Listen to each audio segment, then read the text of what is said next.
Hi, everyone. Congrats once again for joining the Civics cohort.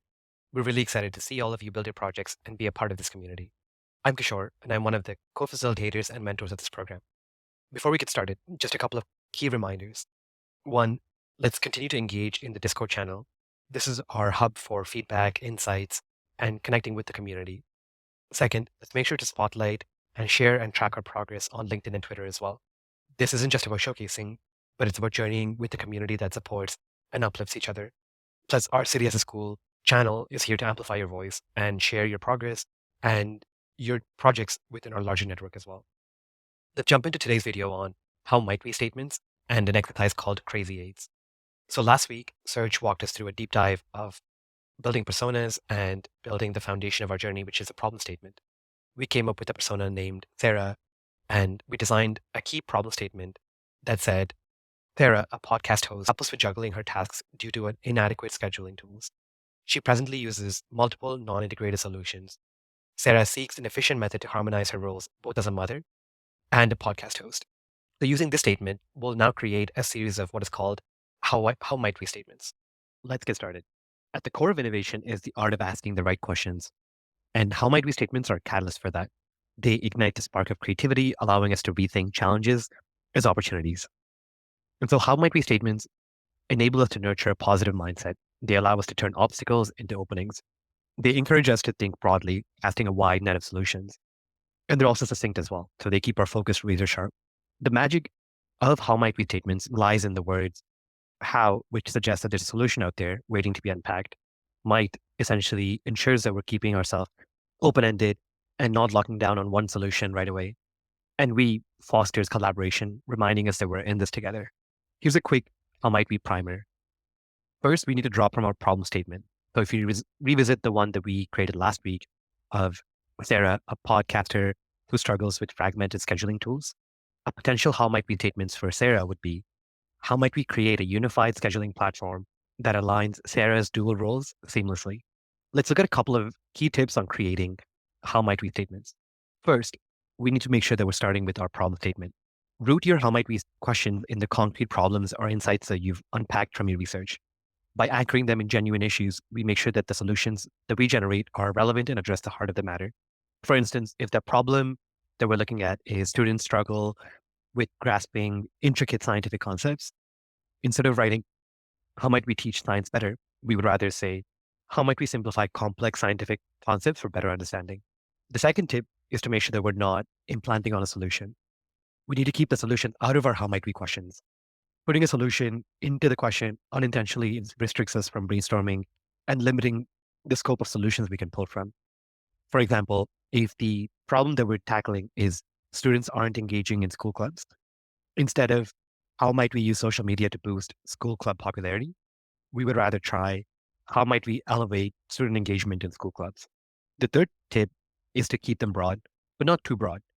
While it's beneficial to keep how might we statements expansive to encourage a wide set of ideas that we can pull from, we also want to make sure that we're avoiding making it so overarching that we lose the connection to the core issue.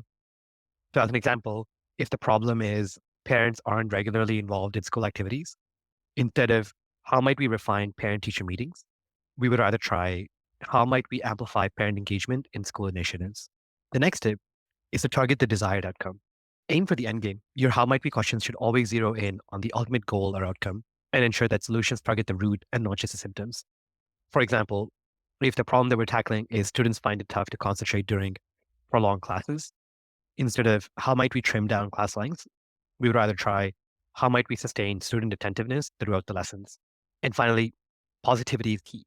By adopting upbeat verbs and framing, or how might we questions can inspire more imaginative solutions and set an energizing tone for brainstorming sessions. So for example, if we're tackling students rarely raise questions during lessons, instead of how might we reduce student hesitation to ask questions, we want to try how might we stimulate students to partake actively in class dialogue.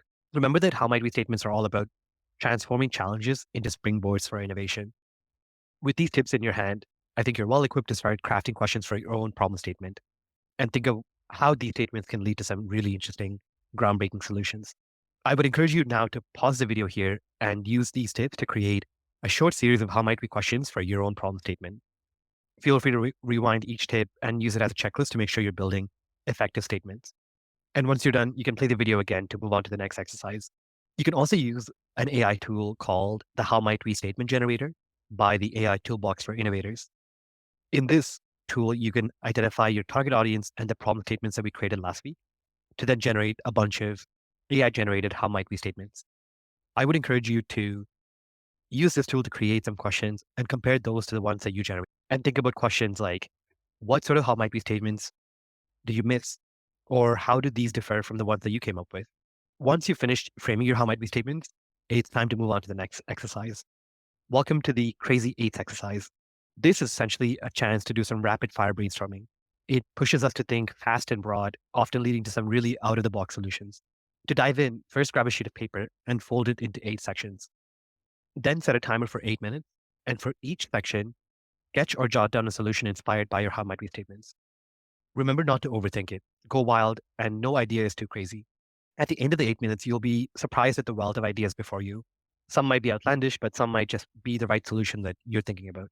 In the example of Sarah, our persona from last class, some sketches that we could think about making would be a visual calendar interface color coded to differentiate between her podcast related tasks and her mom related tasks, or even a voice generated voice assistant that allows Sarah to be able to differentiate her tasks and prioritize them accordingly.